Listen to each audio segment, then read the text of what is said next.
בואו איתנו למסע באופניים, ומי יודע כמה חלקים ייקח? 10, 20, 30, 40, לא יודעת.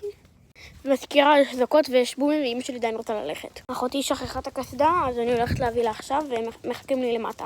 עבר פה רגע מטוס. טוב, אחותי הולכת לבד, אנחנו נוסעים באוטו. איש הראשי. עוד מטוס, כי אנחנו הגענו ליד רמת דוד, ויש מלא מטוסים. 2. טוב, אמא שלי עכשיו מדברת, ואני לא יודע כמה זמן זה ייקח.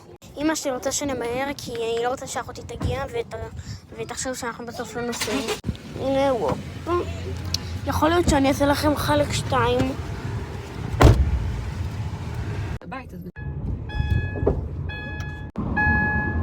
הנה הרפת, יש לנו 2 רפתות. רגע גדול, אם לא מחכה לנו. כן.